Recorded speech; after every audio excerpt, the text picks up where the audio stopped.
नमस्कार मित्रों, कैसे हैं आप सब। मैं अजय शर्मा, हिंदी अध्यापक आपके सामने मौजूद हूं। आज सीईटी के संभावित कुछ प्रश्नों को लेकर के, जिनमें कुछ ना कुछ रहस्य भी है और स्तर भी देखो सीईटी वाला ही है। यहाँ पर मैंने स्तर बहुत ऊंचा भी नहीं लिया, तो बिल्कुल नीचा स्तर भी नहीं लिया, सामान्य मध्यम स्तर है। और कुछ प्रश्नों को मैं आपके सामने लेकर के आया हूँ। उसका फायदा ये होगा कि आप एक बार खुद को आजमा लें कि अगर 50 प्रश्न आप कर पाते हैं तो आप समझ जाओ कि सीईटी में आपकी परफॉर्मेंस अच्छी रहने वाली है। फिर उन शब्दों के हिसाब से उनसे संबंधित मैं आपको नियम वगैरह सारी चीजें समझाऊंगा, तो आपको समस्या भी नहीं आएगी। तो देखो, आ जाओ। हमारा जो पहला प्रश्न है वो क्या है। समय का थोड़ा सा अभाव है, इस वजह से हम थोड़ा जल्दी जल्दी चलेंगे। हमारा पहला प्रश्न है कि प्रशासनिक कार्यों में हिंदी के प्रयोग को अनिवार्य करने के लिए राजभाषा अधिनियम कब पारित किया गया। राजभाषा अधिनियम कब पारित किया गया। राजभाषा अधिनियम, तो ध्यान में रखना, राजभाषा जो अधिनियम है वो सन 1956 में पारित किया गया। 1956 में राजभाषा अधिनियम कब पारित किया गया भाई। 1956 ईस्वी में। ठीक है, यहां तक चीज समझ में आ गई। उसके बाद चलते हैं, किस विकल्प के सभी वर्ण स्पर्श व्यंजन है। स्पर्श व्यंजन मैं बात करूंगा। स्पर्श व्यंजन कौन कौन से होते हैं। देखिए, 25 वर्ण होते हैं। 25 वर्ण होते हैं, और ये जो 25 वर्ण होते हैं ये स्पर्श व्यंजन होते हैं। स्पर्श व्यंजन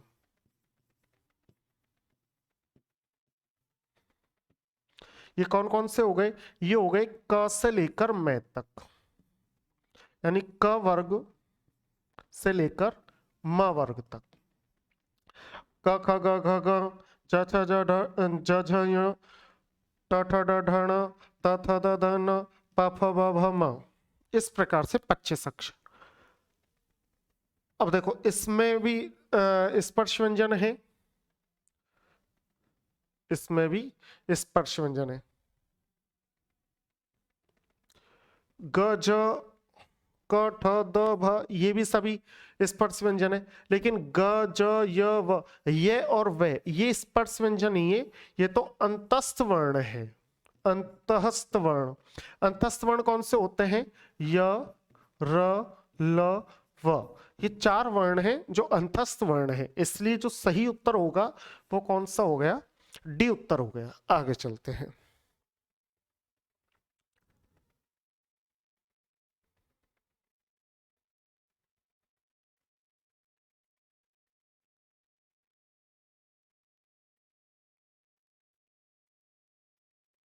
अच्छा, देखो मित्रों, इसमें थोड़ी सी समस्या क्या है कि अपन पीपीटी, थोड़ा सा समय का अभाव था, पीपीटी नहीं बनवा पाए, तो इस वजह से बिल्कुल टेंशन लेने वाली बात नहीं है। इसमें फंक्शन ये होता है कि जैसे ही हम पेज को ऊपर करेंगे,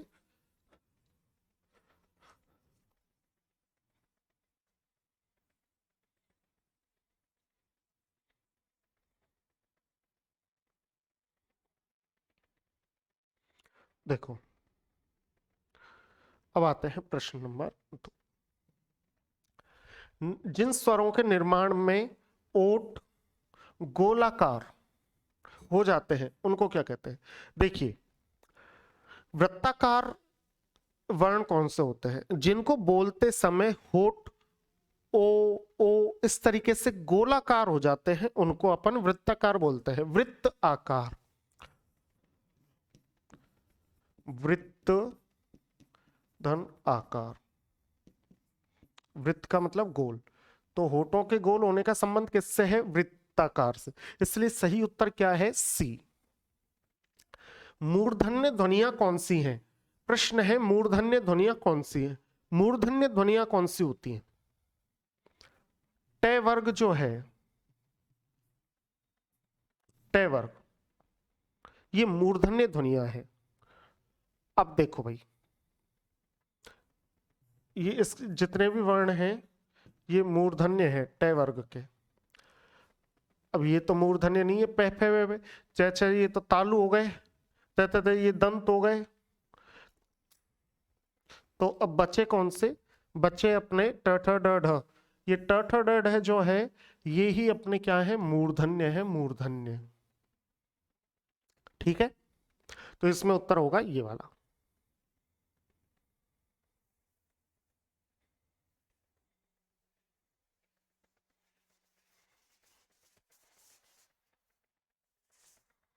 आगे चलते हैं अगले प्रश्नों की तरफ।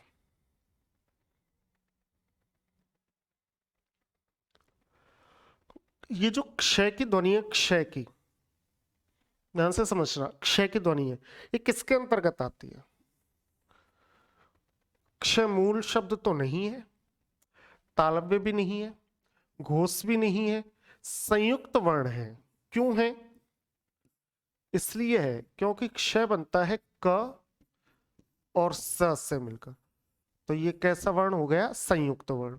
तो क्षय जो वर्ण है, क्षय वर्ण कैसा वर्ण है? संयुक्त वर्ण है। इस चीज का आप ध्यान रखोगे कि क्षय वर्ण जो है वो कैसा वर्ण है भाई? क्षय वर्ण संयुक्त वर्ण है। इसके बाद आगे जब हम चलेंगे तो हमारे पास अगला प्रश्न क्या आता है कि रसोत्पत्ति। प्रश्न क्या है? रसोत्पत्ति शब्द संधि से बना है, बिल्कुल बना है। रसोत्पत्ति तो बिल्कुल ही संधि से बना है, जिसका निर्माण इन वर्णों के मिलने से हुआ है। अब देखो, रसोत्पत्ति शब्द में दो शब्द हैं। पहला जो है वो है रस, और दूसरा जो शब्द है वो है उत्पत्ति। रस में से तो अ का स्वर निकला, इधर मिला उ, और तपत्ति यानी अ और उ से, तो उ और उ गलत हो गया, ओ और गलत हो गया, आ और ओ भी गलत हो गया, ए और उ बिल्कुल ठीक है। तो इसमें जो उत्तर आएगा वो कौन सा आ जाएगा? डी।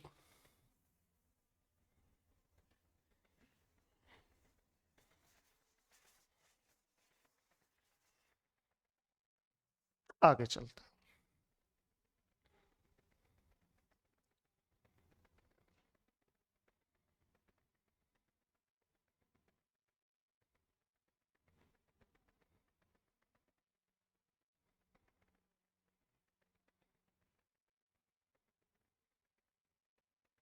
देखिए,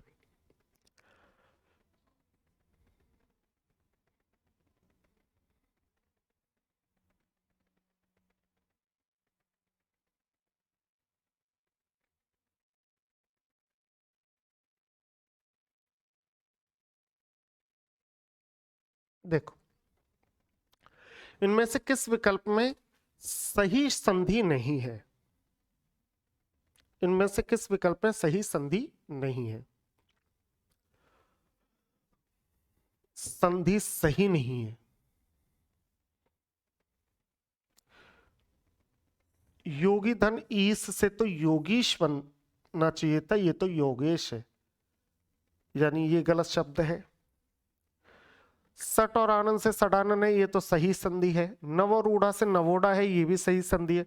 वर्षा और ऋतु से वर्षा ऋतु शब्द बनता है गुण संधि में, ये भी सही संधि है। इसका मतलब उसने पूछा है सही संधि नहीं है, तो नहीं है कि योग में, तो इसमें उत्तर क्या आना चाहिए? योगी धन ईश, क्योंकि शब्द बनेगा योगी धन ईश से मिलकर योगीश।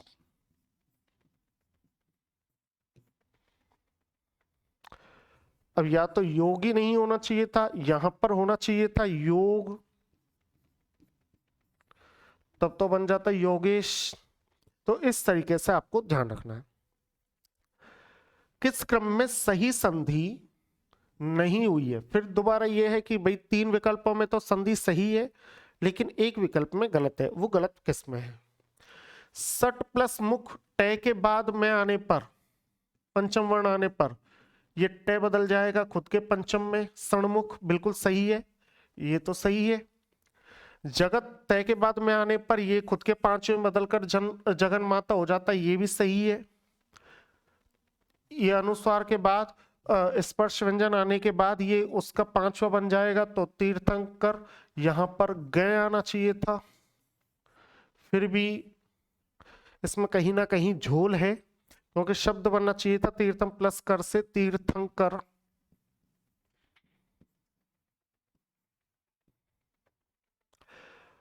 लेकिन देखो इससे भी बड़ी गलती, चलो ये तो अनुस्वार में बदल गया, कोई नहीं। भवत प्लस निष्ठ, इस तय के बाद पंचम वर्ण आने पर ये तय स्वयं भी पंचम वर्ण में बदल जाता, और जब ये स्वयं के पंचम वर्ण में बदलता तो यह भवनिष्ठ होना चाहिए था। तो शुद्ध शब्द क्या होना चाहिए था? भवन निष्ठ। लेकिन इसमें क्या है? भवनिष्ठ, अर्थात गलत संधि इसमें है। ठीक है, आगे चलते हैं।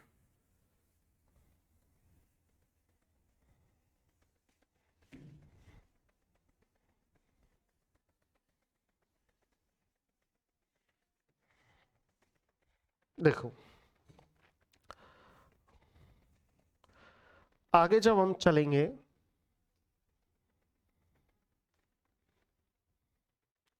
तो ये शब्द आ, इनमें से किस विकल्प की संधि सही नहीं है? सही नहीं है अर्थात गलत देखनी है। जल और ओग मिलकर तो जलोग बनता है, ठीक है। एक और एक मिलकर एकैक बनना चाहिए था, एकैक, अर्थात ये गलत। सट प्लस मास मिलकर सणमास बनना चाहिए, सही है। और सु और अच्छ मिलकर स्वच्छ बनना चाहिए, सही है। इसका मतलब इसने पूछे गलत कौन सी है, तो गलत तो एक प्लस एक बराबर एक एक नहीं होता, इसलिए इसका उत्तर आएगा बी। इसका उत्तर क्या आएगा? बी। इसके बाद चलते हैं, इनमें से किस विकल्प के सभी शब्दों में एक से अधिक उपसर्गों का प्रयोग हुआ है? एक से अधिक उपसर्गों का, किस विकल्प के सभी शब्दों में एक से अधिक उपसर्ग? असुरक्षित में तो अ है और सु है, अत्यंत में अति है। तो चलो इसमें तो दो थे लेकिन उसमें एक ही रह गया। अत्याचार में अति है और आ है, और अध्यात्म में अधि है और आ है। वो कह रहा है कि एक से अधिक उपसर्गों का प्रयोग हुआ है सभी शब्दों में, तो यहां देखो मेरे हिसाब से तो बी उत्तर सही होना चाहिए। बाकी निकृष्ट में भी नी है और अभ्यर्थी में अभी है, प्रति में प्रति और आ है, प्रति और आ, और अप्रत्यक्ष में ए है, प्रति है। देखो वो कह रहा है कि इनमें से किस विकल्प के सभी शब्दों में एक से अधिक उपसर्गों का प्रयोग हुआ है, तो अति आ इसमें दो है, और अधि, अच्छा इसमें आ नहीं है भाई, इसमें आ क्यों है? ये तो अधि प्लस आत्म है, तो इसका उत्तर हो जाएगा डी। डी, बी नहीं डी। ठीक है, आगे चलते हैं।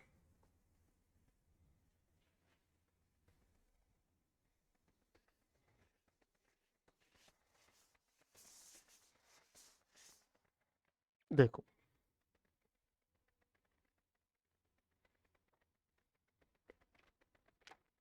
समझते हुए चलना।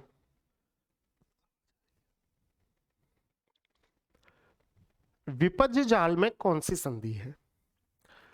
विपज्य जाल, विपज्य जाल बनता कैसे पहले तो ये समझो। विपत धन जाल से मिलकर के बनता है विपज्य जाल। अगर तय के बाद, हलंत तय के बाद च, ज, ड, न, ल, इन वर्णों में से कोई सा आ जाता है तो तय अपने सामने वर्ण में ही मिल जाता है। अब तय के बाद आ गया ज, जब तय के बाद ज आ गया तो तय भी किस में बदल जाएगा? जय में। और जब तय जय में बदल जाएगा तो यहां पर जो परिवर्तन हुआ, ध्वनि परिवर्तन हुआ, वर्णों में परिवर्तन हुआ, वो हुआ व्यंजन का, इसलिए इसमें संधि कौन सी है? व्यंजन संधि। तो ए विकल्प यहां पर सही होगा। उसके बाद चलते हैं आगे।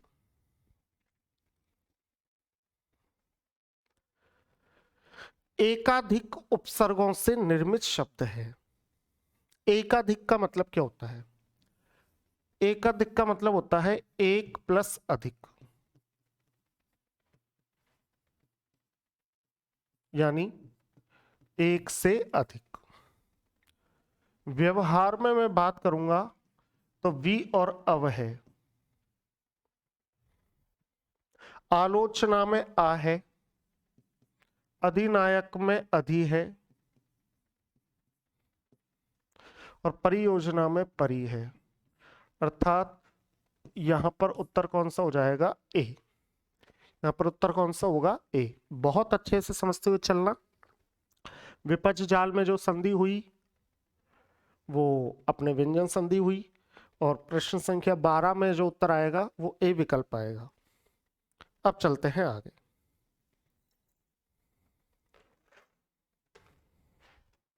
देखो,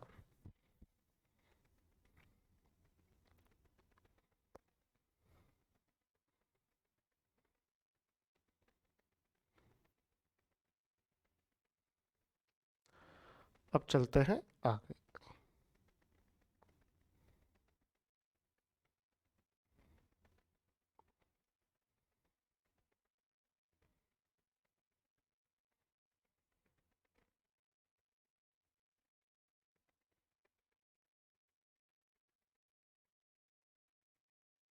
देखो,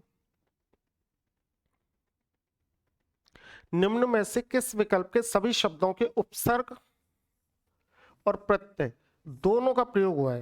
यानी ऐसे शब्द कौन कौन से जिनमें उपसर्ग का भी प्रयोग हुआ है और प्रत्यय का भी प्रयोग हुआ है? यानी उपसर्ग का भी प्रयोग हुआ है और प्रत्यय का भी प्रयोग हुआ है। अबाल वृद्ध में केवल आ उपसर्ग है। अपकीर्ति में उपसर्ग भी है,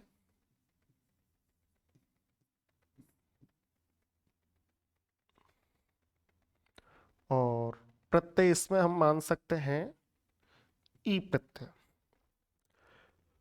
झगड़ालू में आलू प्रत्यय है, ससुराल में हाल प्रत्यय है, तो इनमें तो प्रत्यय प्रत्यय है। अलौकिक में अ उपसर्ग है और एक प्रत्यय और ता प्रत्यय, और प्रशासनिक में प्र उपसर्ग है और एक प्रत्यय है। अर्थात सी विकल्प में उपसर्ग और प्रत्यय दोनों का प्रयोग हुआ है। अ प्लस लोक प्लस एक प्लस ता, ये दोनों प्रत्यय हो गए, ये उपसर्ग हो गया, और ये है प्रे धन शासन धन एक। अर्थात इसमें सही विकल्प क्या हो गया? सी। वहीं पर मैंने देखा कि प्रायोगिक शब्द में प्रयुक्त प्रत्यय है प्रायोगिक। देखिए, प्रयोग शब्द होता है, इसमें एक प्रत्यय आपने लगा दिया। जब लगा दिया, अच्छा प्रत्यय देखेंगे कैसे? प्रत्यय केवल ध्वनि है, अंत में ध्वनि है, वो ही प्रत्यय है बस। किसी भी शब्द के अंत की ध्वनि ही उसका प्रत्यय है। प्रयोग में एक प्रत्यय दो जगह काम करेगा, एक तो शब्द के प्रारंभ में, एक शब्द के अंत में। इस प्र को तो प्रा बना देगा, और इस गे में खुद जोड़ करके खुद की ध्वनि लग करके गिक हो जाएगा, और शब्द बन जाएगा प्रायोगिक। अर्थात इसमें जो प्रत्यय है वो एक प्रत्यय है, एक।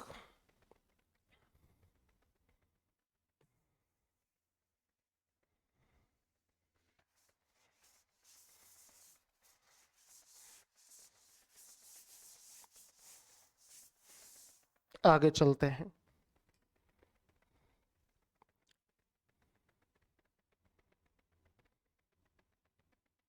देखो, निम्न में से किस विकल्प के सभी शब्दों में उपसर्ग और प्रत्यय दोनों का प्रयोग हुआ है? ठीक है, 29 में तो उन उपसर्ग है, और वर्तमान में बताओ मान प्रत्यय है। भुलक्कड़ में अक्कड़ प्रत्यय है, हसोड़ा में ओड़ा प्रत्यय है, फिलहाल में फिर उपसर्ग है, और अधकचरा में अध उपसर्ग है। सुवासिक, सु धनवास धन एक, इसमें उपसर्ग भी है, प्रत्यय भी है, और अभिमानी में अभिमान ई प्रत्यय, अर्थात इसमें भी है उपसर्ग और प्रत्यय दोनों हैं। तो उपसर्ग और प्रत्यय दोनों हैं। अब आगे चलते हैं। जब आगे चलेंगे तो अगले प्रश्न को हम देखेंगे कि पुराण शब्द है पुराण। पुराण शब्द में एक प्रत्यय लगने के बाद कौन सा शब्द बनता है? देखिए मैंने शब्द लिख दिया पुराण,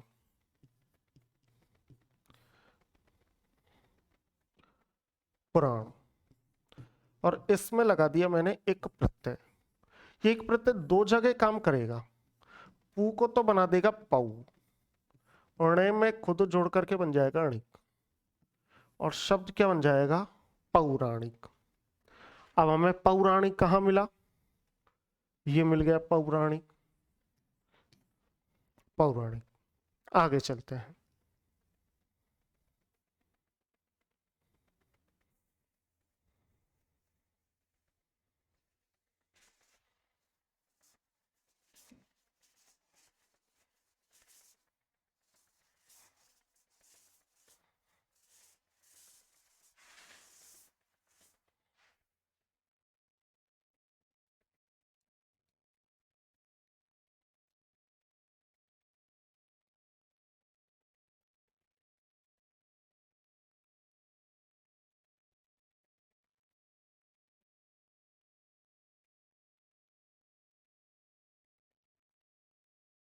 देखो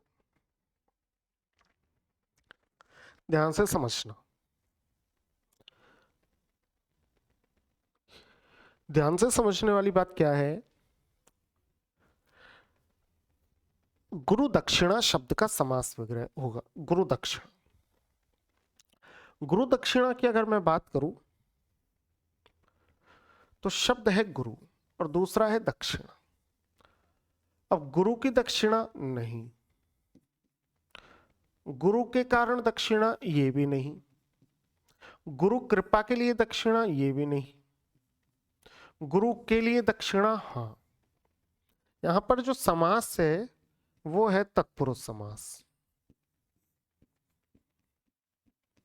कौन सा समास है? तत्पुरुष समास। तत्पुरुष समास के 6 भेद होते हैं। कारक चिन्हों के आधार पर,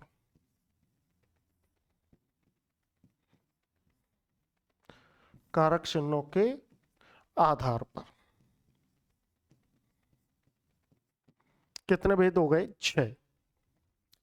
उसमें से एक भेद होता है संप्रदान तत्पुरुष।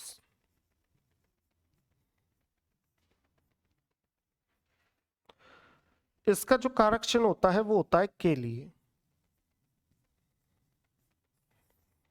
अब यहां पर के लिए आ गया, अर्थात यहां पर जो तत्पुरुष है वो संप्रदान तत्पुरुष है। नीति निपुण शब्द का सही समास विग्रह। देखो सबसे पहले तो लग गया ये योजक। ये जो योजक होता है ये कई समासों की पहचान है। द्वंद्व समास की भी पहचान है, इतरेतर द्वंद्व की भी समास की पहचान है, वैकल्पिक की भी है, समाहार की भी है। ये तत्पुरुष समास की भी पहचान है।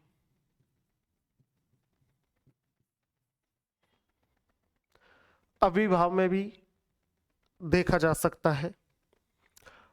अब नीति निपुण का मतलब हो गया नीति में निपुण। अब ये जो में है ये कारक चिन्ह है, लेकिन कौन से कारक का चिन्ह है? अधिकरण कारक का। अच्छा, जितने भी कारक हैं वो सब तत्पुरुष समास में शामिल होते हैं, अर्थात इसमें जो नीति में निपुण है ये तो इसका हो गया समास विग्रह। और अगर मैं इसमें समास की बात करूं तो इसमें फिर तत्पुरुष समास हो जाएगा। आगे चलते हैं।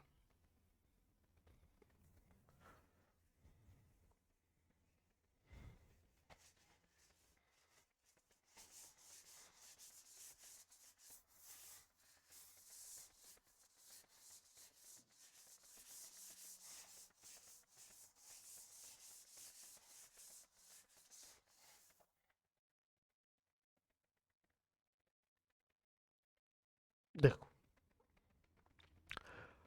सामासिक पदों में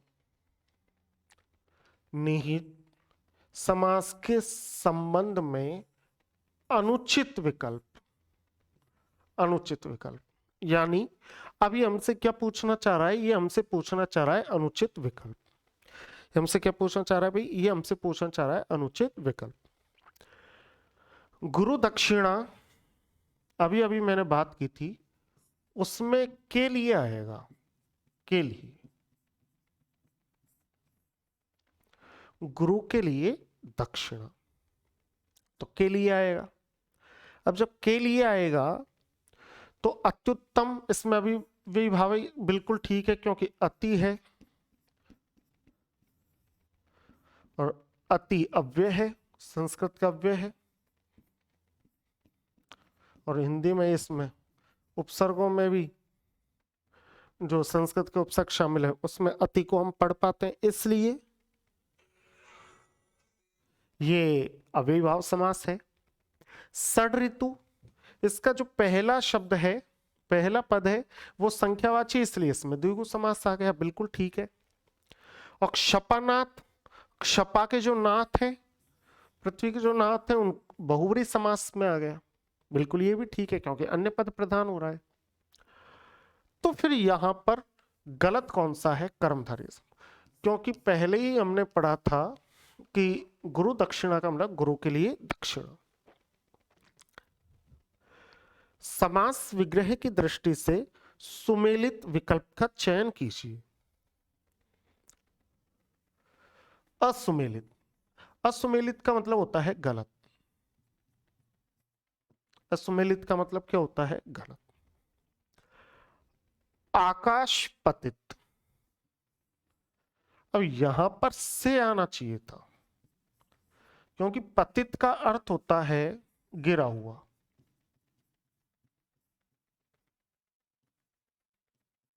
तो आकाश से पतित, अर्थात सही उत्तर तो इसमें यही आएगा, अपाद मस्तक, आ यानी तक, पाद यानी पैरों तक, मस्तक यानी मस्तक से लेकर पैरों तक, पैरों से लेकर मस्तक तक या मस्तक से लेकर पैरों तक। कद प्लस आचार,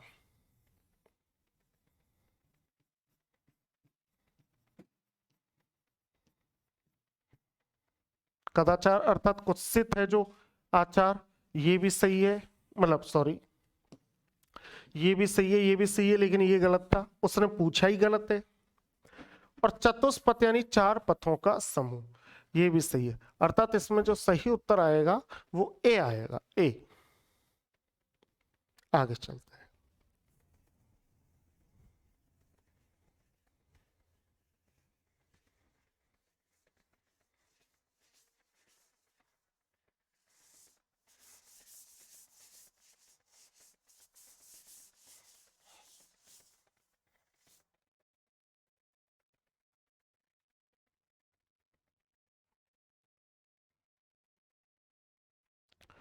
किस शब्द में तत्पुरुष समास है, किस शब्द में तत्पुरुष समास है? स्वरचित में तत्पुरुष है क्या? स्वरचित होता है स्व द्वारा रचित। चक्र है पानी में, जिसके पानी का मतलब हाथ, वो तो भगवान विष्णु हो गए, और ये तो बहुब्री में जाएंगे क्योंकि अन्य प्रधान हो गया, तो चक्र पानी भी नहीं है।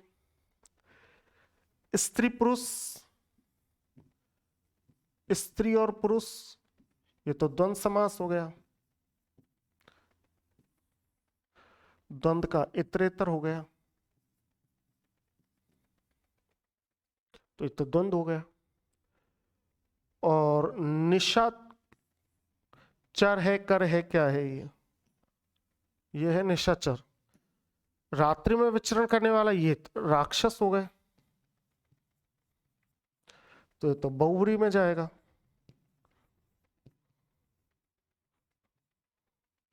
अब वो पूछ रहा है तत्पुरुष समास, ए स्वयं द्वारा, खुद स्वयं के द्वारा जो रचित है वो स्वरचित है।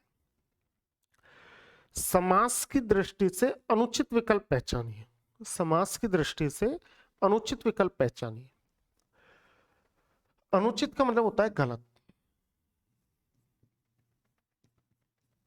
अनुचित का मतलब क्या हो गया, गलत। दशानन, दस है आनंद जिसके, ये तो सही है। आनंद का मतलब होता है सिर। धर्म भ्रष्ट, वह जो धर्म से पतित हो गया है। अब यहां पर जो भ्रष्ट है उसकी जगह पतित होता जब तो ये समास विग्रह सही बैठ जाता, लेकिन फिर भी अभी हम इसको पूर्ण रूप से गलत नहीं मानेंगे क्योंकि भाव तो एक ही है। पवन चक्की, सॉरी पंचक्की, पानी से चलने वाली चक्की पंचक्की, ये भी ठीक है। समाचार पत्र, समाचार के द्वारा पत्र, ये बिल्कुल गलत है। अब उसने पूछा है अनुचित विकल्प पहचानिए। तो देखो अनुचित विकल्प में तो दो विकल्प हमारे पास अनुचित आते हैं, धर्म भ्रष्ट, इसका तो होता था या होना चाहिए था धर्म से भ्रष्ट, इसका तो क्या होना चाहिए था, धर्म से भ्रष्ट। लेकिन धर्म से भ्रष्ट होने की अपेक्षा यहां पर आया है धर्म से पतित। लेकिन भाव एक है, जो धर्म से गिर चुका है अर्थात धर्म से भ्रष्ट हो चुका है, तो भाव तो एक है। लेकिन फिर जब आगे चलेंगे तो समाचार पत्र यानी समाचार के लिए जो पत्र है वो समाचार पत्र होता है, समाचार के द्वारा पत्र नहीं होता। तो यहां पर पूर्ण रूप से गलत डी है, यहां पर पूर्ण रूप से गलत कौन हो गया, डी। इस चीज का भी आप विशेष ध्यान रखोगे। अब आगे चलते हैं।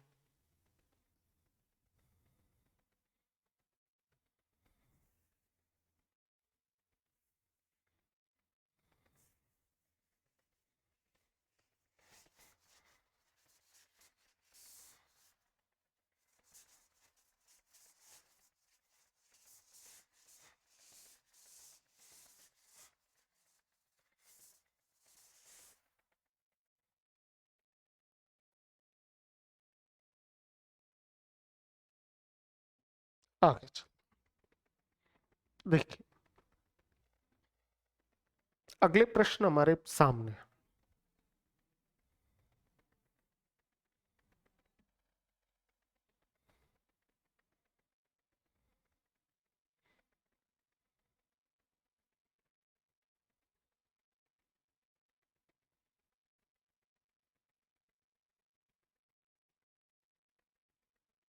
देखो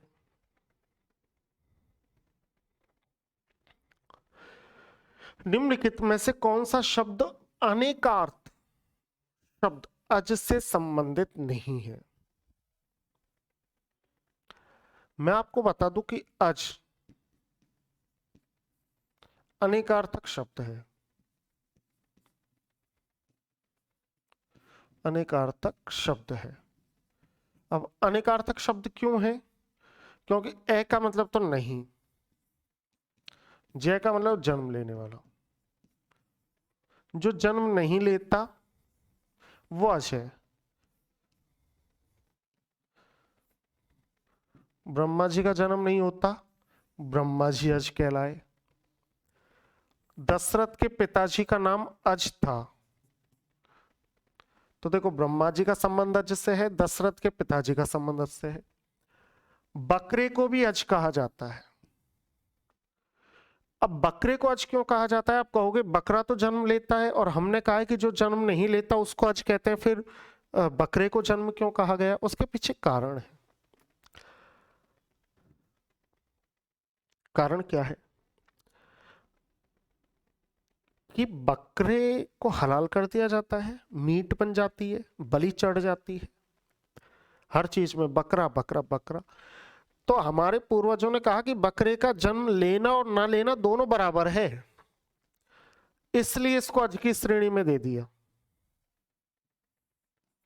क्योंकि जन्म लेने से पहले तो उसके जाने की तैयारियां शुरू हो जाती। लेकिन कमल जो है वो अच नहीं है, इसलिए इसमें जो उत्तर आएगा वो क्या आएगा, बी, कमल। सूर्य का पर्यायवाची नहीं है, सूर्य का, देखो भास्कर तो सूर्य का पर्यायवाची है, प्रभाकर भी सूर्य का पर्यायवाची है, विभाकर भी सूर्य का पर्यायवाची है, लेकिन तमहकर, तमहकर कौन होता है, जो तम करता है, अंधेरा करता है, सूर्य अंधेरा नहीं करता। इसलिए इसमें जो उत्तर आएगा वो आएगा डी। इसमें जो सही उत्तर आएगा वो कौन सा आना चाहिए भाई, डी। आगे चलते हैं।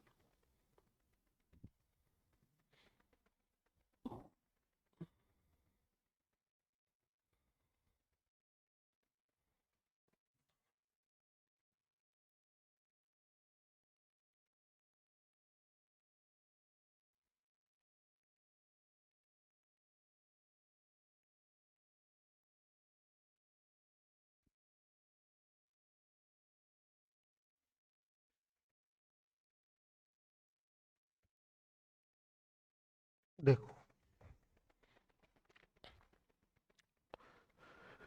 इनमें से कौन सा शब्द जलज से संबंध नहीं रखता, जलज से। अब सबसे पहले तो मैं आपको बता देना चाहता हूं जलज होता क्या है। तीन चीजें हैं, ज, द और धी। जय का मतलब तो जन्म लेने वाला,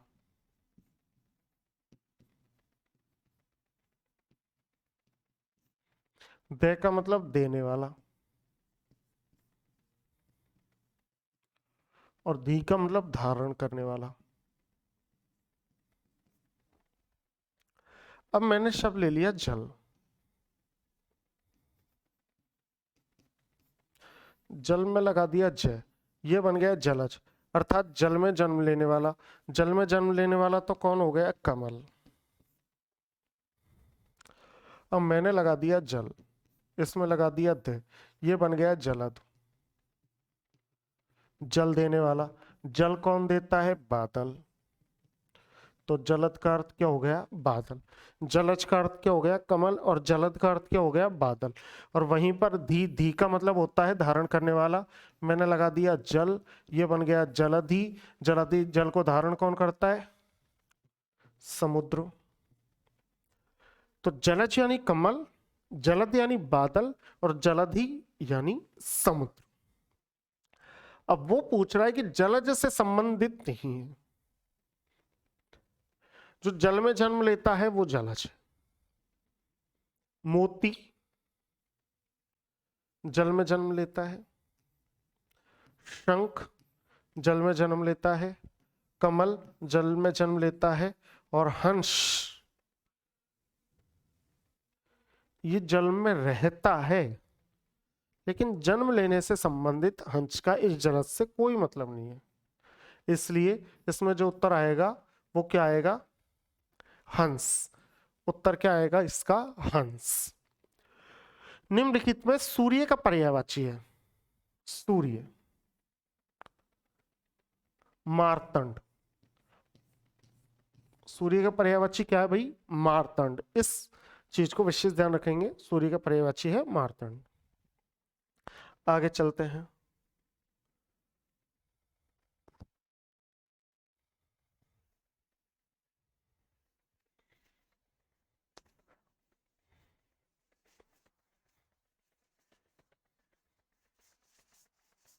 देखो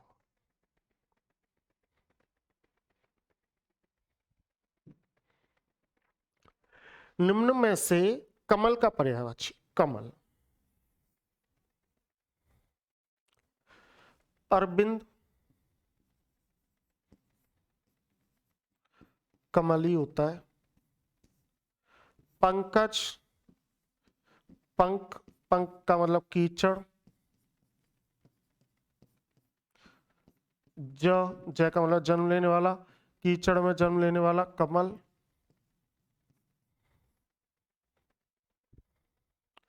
नलिन कमल। तो उपयुक्त तो सभी इसका सही उत्तर होगा। इसका जो सही उत्तर होगा वो क्या होना चाहिए? उपयुक्त शब्द।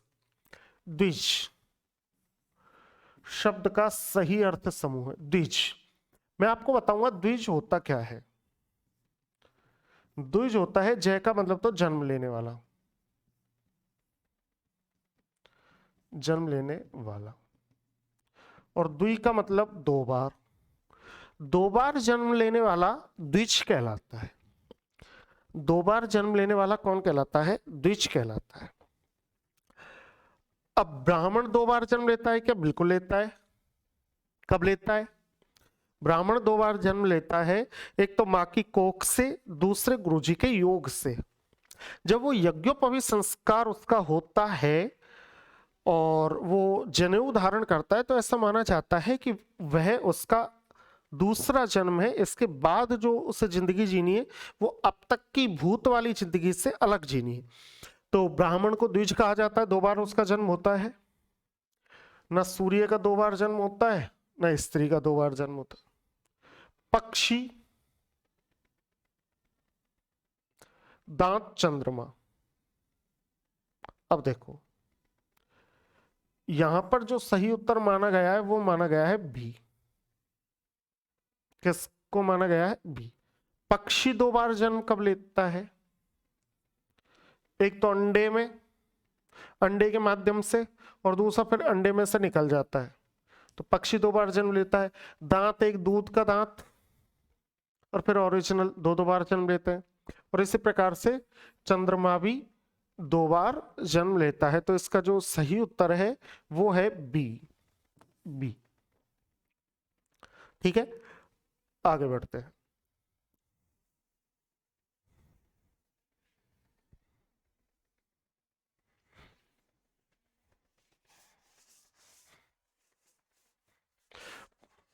ये छूमंत, देखो आगे चलते।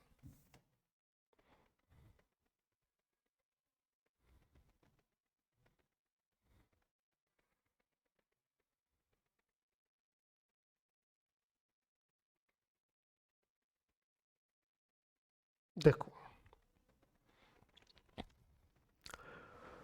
वक्र शब्द का सही विलोम है वक्र का। वक्र का मतलब होता है टेढ़ा। वक्र का मतलब क्या होता है?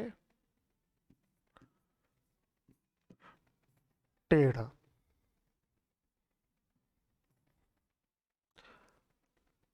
अब रिजु का मतलब होता है सीधा या सरल।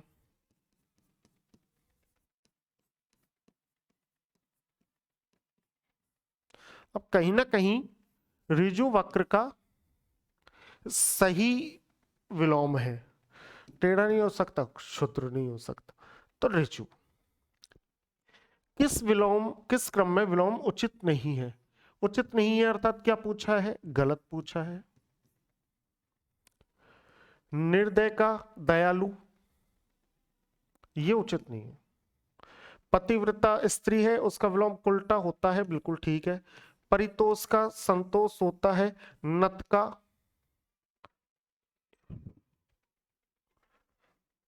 हमें प्रश्न दिया गया है किस क्रम में विलोम उचित नहीं है, अर्थात गलत है। तो निर्दय का स्तुत्य ये भी गलत है।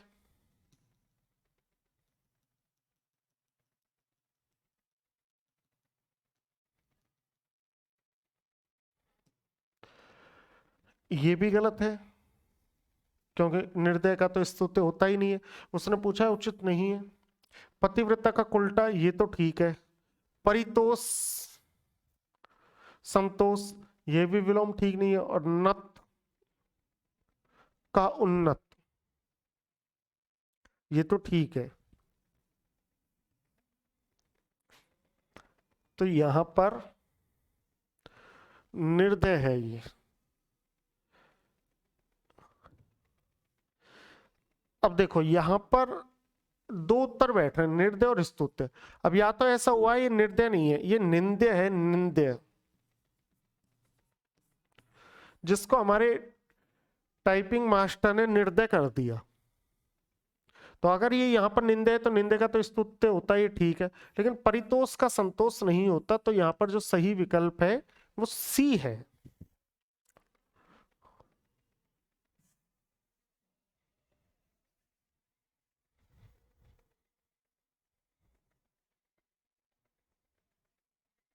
आगे चलते हैं, देखो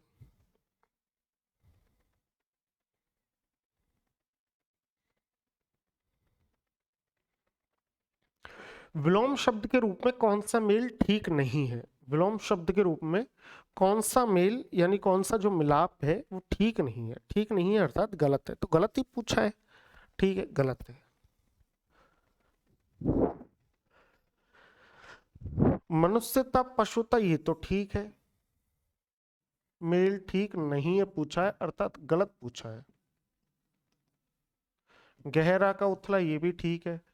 दाता का सूम होता है, लेकिन दाता यानी देने वाला, याचक यानी मांगने वाला, तो ये धिकाऊ है, वैसे दाता का सूम होता है। लेकिन सार्थक का तो निरर्थक होना चाहिए, निरर्थक, अर्थात ये ए विकल्प इसका ठीक है। अग्र का तो पश्च होता है, अग्र का कौन सा होता है, अग्र का होता है पश्च, अग्र का कौन सा होगा, पश्च। आगे चलते हैं,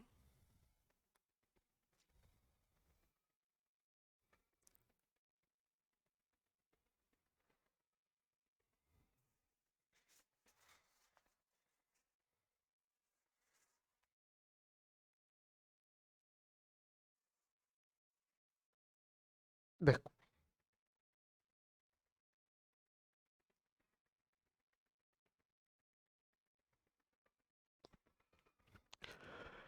कृतज्ञ, कृतज्ञ का भी अभी मैंने बताया था, अच्छा सॉरी आपको नहीं बताया, अभी जब ऐप पर क्लास रिकॉर्ड कर रहा था तो मैंने बताया कृत यानी किए हुए को, ज्ञ यानी जानने वाला या मानने वाला, तो किए हुए को मानने वाला कृतज्ञ। तो यहां पर तो कृतज्ञ यानी किए हुए को मानने वाला, तो कृतज्ञ होता है इसका विलोम किए हुए को नहीं मानने वाला। आरोही कौन होता है, आरोही शब्द बना है आरोह से, और इसमें ई प्रत्यय है। आरोह का विलोम होता है अवरोह,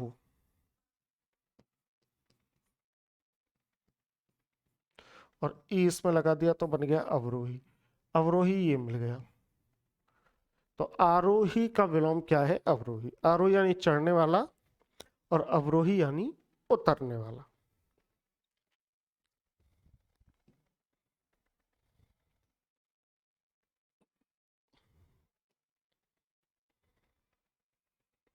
देखो अब आएंगे अच्छे वाले शब्द,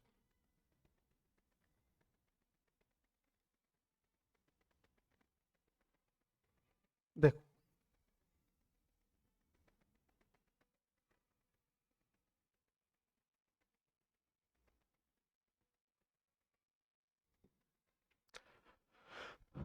किस वाक्यांश के लिए प्रयुक्त शब्द सार्थक नहीं है, गलत पूछा है, गलत। जो अधर्म करने से डरे धर्म भीरु, बिल्कुल ठीक है। जो आश्रयदाता को प्रसन्न करने के लिए कही जाने वाली झूठी या सच्ची बात ठकुर सुहाती, बिल्कुल ठीक है। जिससे अनेक विद्वानों से विभिन्न शास्त्रों का ज्ञान प्राप्त किया हो, बहुश्रुत, ये भी ठीक है। लेकिन पराया दोष ढूंढने वाला तथ्यान्वेषी नहीं होता, छिद्रान्वेषी होता है। देखो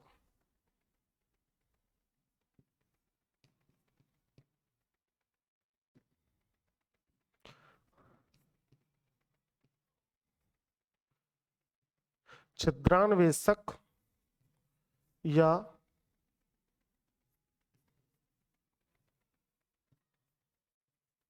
छिद्रान्वेषी, तथ्यान्वेषी तो बिल्कुल नहीं होता, तो इसका उत्तर क्या हो जाएगा, ए।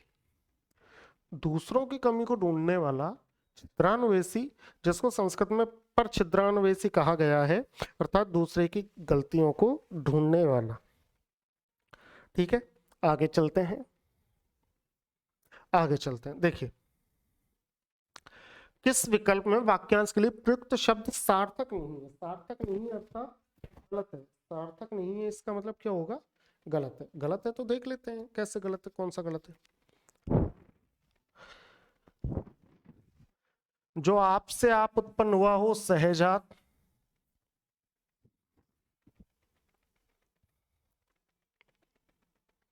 इसमें कहीं ना कहीं भ्रम है, लेकिन देखेंगे। सह यानी तो साथ में होता है, साथ में उत्पन्न होने वाला सहजात होता है। जिसकी विवेक बुद्धि से स्थिर हो, स्थित प्रज्ञ, बिल्कुल ये ठीक है। समय पर जिसकी बुद्धि ठीक से कार्य करे, प्रत्युत्पन्न मति, ये भी ठीक है। जो रोका हुआ न हो, अनिरुद्ध, ये भी ठीक है। तो जो आपसे उत्पन्न हुआ है उसको सहजात नहीं बोलते, अर्थात इसमें सही उत्तर क्या है? ए। क्योंकि सहजात का मतलब तो क्या हो गया? साथ में जन्म लेने वाला।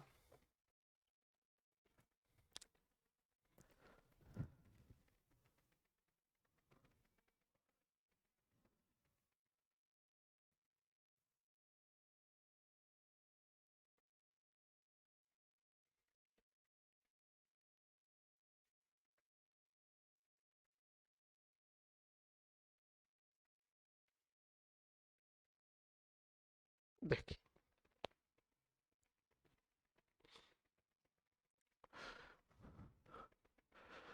हर समय दूसरों की कमियां ढूंढने वाला तो पर छिद्रान्वेषी होता है। हर समय दूसरों की कमियां ढूंढने वाला कौन होता है? पर छिद्रान्वेषी। ठीक है, तो छिद्रान्वेषी। चुगलखोर भी नहीं होगा, आलोचक भी नहीं होगा, दुष्ट भी नहीं होगा, छिद्रान्वेषी इसमें बिल्कुल ठीक शब्द। किस वाक्यांश के लिए प्रयुक्त शब्द सार्थक नहीं है? गलत पूछा है, गलत। अब देखो,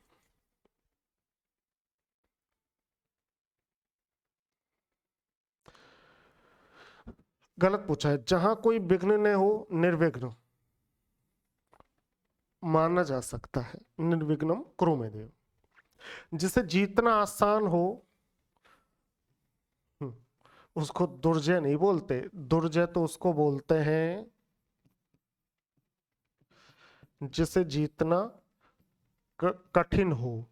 तो इसमें उत्तर बी है, जो आसानी से दिखाई दे, न पड़े दुर्लक्ष्य, और जो ज्यादा दीर्घ न हो, न अति दीर्घ। ठीक है, तो इसमें उत्तर है बी।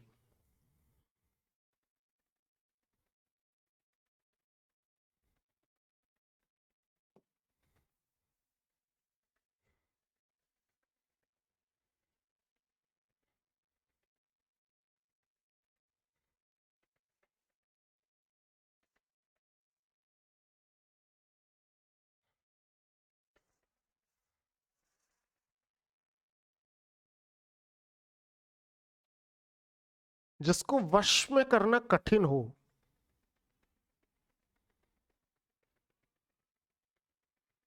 जिसको वश करना कठिन हो।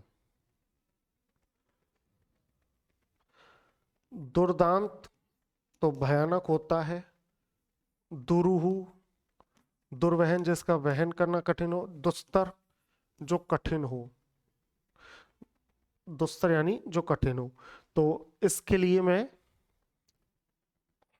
एक सेकंड के लिए समय लूंगा, क्योंकि यहां पर भ्रम उत्पन्न हो गया।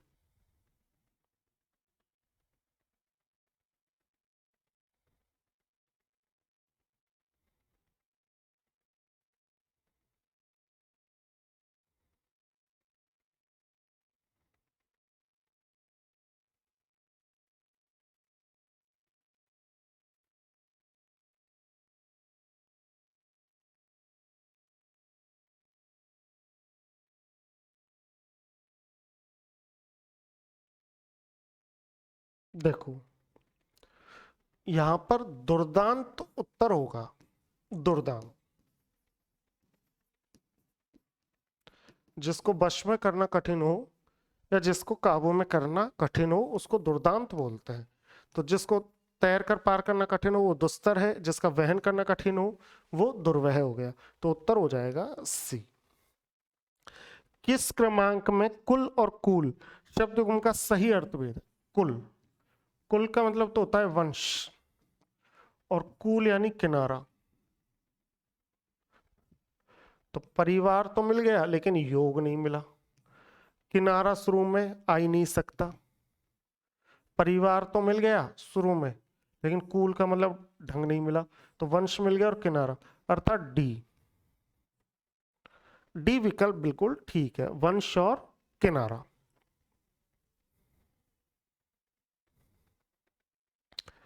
अब इसके बाद चलते हैं हम आगे। देखो भाई, आगे चलते हुए हम देखेंगे कि अगला जो प्रश्न है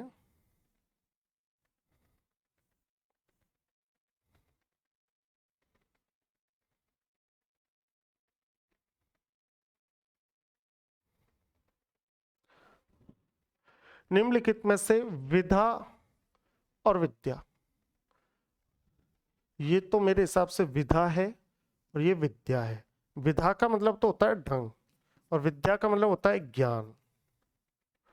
तो ढंग और ज्ञान कहीं मिला है क्या? ये मिल गया, बी उत्तर इसमें ठीक है।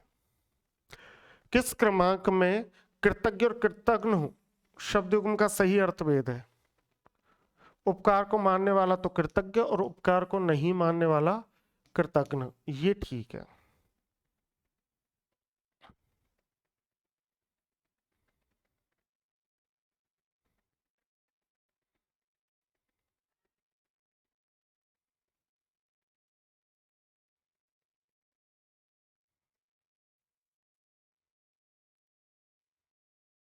देखिए,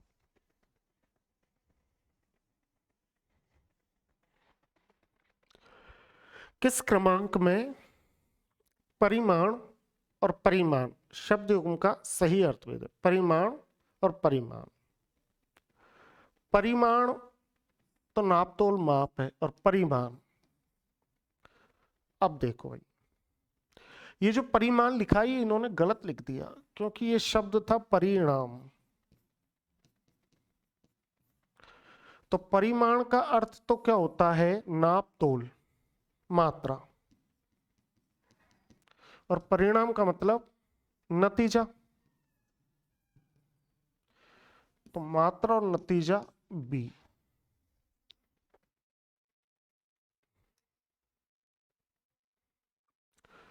झूठा आदमी विश्वास के योग्य नहीं होता। वाक्य में विश्वास क्या है? विश्वास एक भाव है, भाववाचक संज्ञा, विश्वास तो भाव है। आगे चलते हैं।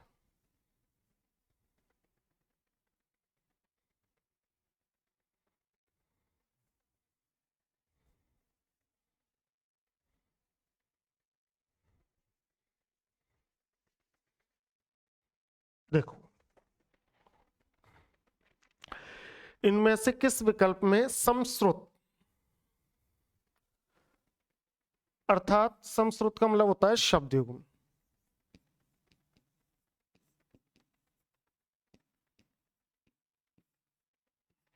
शब्द युग्म, कर्म, क्रम, कर्म यानी कार्य, क्रम यानी सिलसिला, लेकिन वो पूछा नहीं है तो ये तो है, इसका मतलब ये उत्तर ठीक नहीं है।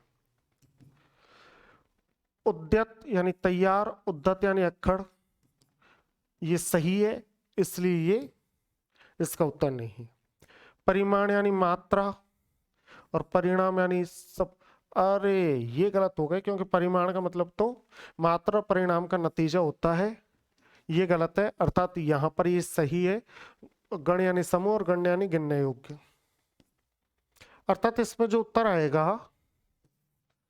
वो सी आ जाएगा, सी। किस विकल्प के सभी शब्द भाववाचक संज्ञा से बने हैं? भाववाचक संज्ञा, सभी शब्द भाववाचक। भाववाचक संज्ञा क्या होती है? देखो, बालक तो जातिवाचक हो गया, तो ये तो बिल्कुल ही नहीं हो सकता। पशुता भाव है लेकिन पुस्तक जातिवाचक हो गई, ये नहीं हो सकता। सौंदर्य, अपनापन, निपुण, निपुण जातिवाचक हो गया। सॉरी विशेषण हो गया, विशेषण, भाववाचक संज्ञा नहीं रही। लेकिन ईर्ष्या, बचपन और नैतिकता, ये भाववाचक संज्ञा है, ईर्ष्या, बचपन और नैतिकता। अब आगे चलते हैं।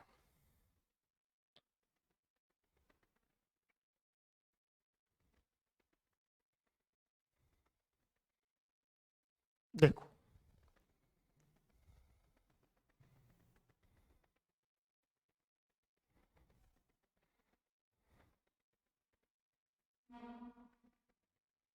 देखो इनमें से भाववाचक संज्ञा है, बालक तो जातिवाचक है, बचपन भाव है, सुंदर विशेषण है, बचपन भी विशेषण का काम करेगा, संख्यावाचक विशेषण। तो उत्तर क्या हो गया? सी। अब आगे चलते हैं।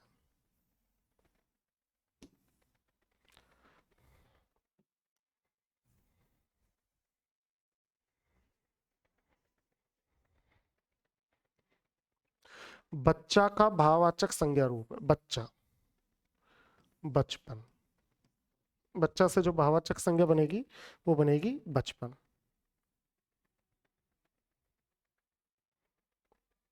मित्रों, इस तरीके से मैंने 50 प्रश्न आपको सॉल्व करवाए। लेकिन अब आपको समझने वाली बात क्या है कि इसके अलावा अगर कोई संशय, क्योंकि 4 तारीख को पेपर है, तो कोई अगर संशय है तो आप बिल्कुल परेशान ना हुए। आप टेलीग्राम पे भी सर्च कर सकते हैं कि Ajay sir Hindi, sorry Hindi Ajay sir, HINDIAJAYSIRR, बिना स्पेस के। तो आपके सामने एक टेलीग्राम पर चैनल आएगा, उस चैनल पर आप क्या कर दीजिए, अपना प्रश्न लिख करके भेज दीजिए, मैं आपको उत्तर दे दूंगा। तो बिल्कुल घबराने वाली कोई बात नहीं है, और बेहतर तरीके से परीक्षा दीजिए। सफलता तैयार खड़ी है आपका वर्ण करने के लिए। बहुत बहुत धन्यवाद।